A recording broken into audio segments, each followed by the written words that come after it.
भगवान श्री कृष्ण का नाम आते आपके दिमाग में महाभारत की गाथा घूमने लगती होगी, क्योंकि सब जानते हैं कि इन्होंने ही महाभारत का शुभारंभ एवं अंत किया था।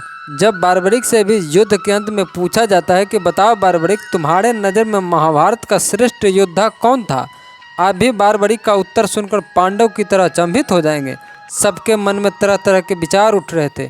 बारबरिक अर्जुन, कर्ण, पितामह भीष्म, इसमें से किसी महारथी का नाम लेगा, परंतु बारबरिक बेहिचक भगवान श्री कृष्ण का नाम बताता है। सब अचंभित थे। वासुदेव ने पूरे महाभारत के युद्ध में हथियार ही नहीं उठाया तो इस युद्ध के महारथी हुए कैसे।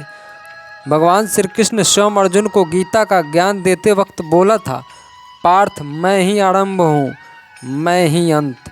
ऐसा कोई वरदान नहीं, ऐसा कोई श्राप नहीं, ऐसा कोई पाप नहीं, ऐसा कोई पुण्य नहीं जिसे मैं मिथ्या ना कर दूं। इसलिए भगवान श्री कृष्ण ही उत्पत्ति और वही विनाश है। आज हम बात करने हैं, जब कर्ण भगवान श्री कृष्ण से मिलने उनके द्वारका पहुंचते हैं, तब अर्जुन की तरफ प्रिय कर्ण पर अपना सुदर्शन चक्र क्यों चलाया। वीडियो में आगे बढ़ने से पहले आप हमारे चैनल को सब्सक्राइब कर लें और बेल आइकन को भी दबाना ना भूलें, ताकि हमारी वीडियो आप तक सबसे पहले पहुँचे। द्रौपदी के स्वयंवर में द्वारका से भगवान श्री कृष्ण और हस्तिनापुर से दुर्योधन के साथ कर्ण भी पधारे थे। कर्ण से मिलकर भगवान श्री कृष्ण बहुत खुश होते हैं। कर्ण भी भगवान श्री कृष्ण को आदर देते हुए अपने हाथ जोड़ लिए। भगवान श्री कृष्ण कर्ण से कहते हैं, बहुत नाम सुना है आपका अंगराज, क्या आप इतने महारथी हैं जितना मेरे कान सुने हैं। इस पर कर्ण कहते हैं, निसंकोच माधव। श्री कृष्ण बोले, मैं आपका बल प्रदर्शन देखना चाहता हूँ अंगराज। कर्ण कहते हैं, आप आदेश तो दीजिए माधव। तब भगवान श्री कृष्ण बड़े प्रेम से कर्ण से कहते हैं, क्या आप अपने एक तीर से यहाँ उपस्थित अतिथि राजाओं राजपुत्रों के ऊपर गंगा जल का छिड़काव करवा सकते हैं। श्री कृष्ण का आदेश मिलते कर्ण बाण छोड़ देते हैं और सचमुच वह बाण सबके ऊपर गंगा जल का छिड़काव करता हुआ भगवान श्री कृष्ण के पास आता है।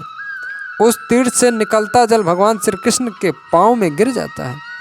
तब श्री कृष्ण कहते हैं, कर्ण तुम्हारी बातें मिथ्या निकली, यह तो मेरे सर के बजाय पाँव में गिर पड़ी। तब कर्ण हाथ जोड़कर कहते हैं, कोई इतना समर्थवान नहीं है वासुदेव जो आपके सर से होकर गुजरे, यह मेरा आदर था वासुदेव आपके लिए। श्री कृष्ण मुस्कुराने लगते हैं और कर्ण को गले लगाकर द्वारका आने का निमंत्रण देते हैं। कुछ दिनों के पश्चात कर्ण अकेले चल पड़ते हैं श्री कृष्ण से मिलने उनके पावन नगरी द्वारका।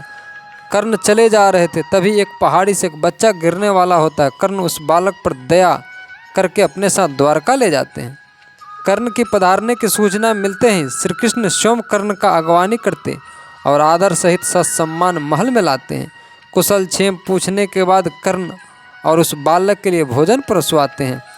कर्ण अपना पहला निवाला अपने मुंह में डालते हैं, तभी भगवान श्री कृष्ण सुदर्शन चक्र चला कर्ण का जीभ और कर्ण के साथ आया बच्चे का गर्दन काट देते हैं। भगवान श्री कृष्ण के इस करतूत पर कर्ण को गुस्सा भी आता है, परंतु वह बिना जीभ के कुछ बोल नहीं पाते हैं। तब भगवान श्री कृष्ण कर्ण के सिर पर हाथ रखते हैं और कर्ण बोल पड़ते हैं, यह क्या किया आपने गोविंद, क्या आपका अतिथि सत्कार करने का यही तरीका है। भगवान श्री कृष्ण कर्ण को शांत करवाते हैं और कहते हैं, अपने पीछे उस बालक को देखो राधे। कर्ण के साथ आया बालक एक जहरीले सर्प में परिवर्तित हो चुका था।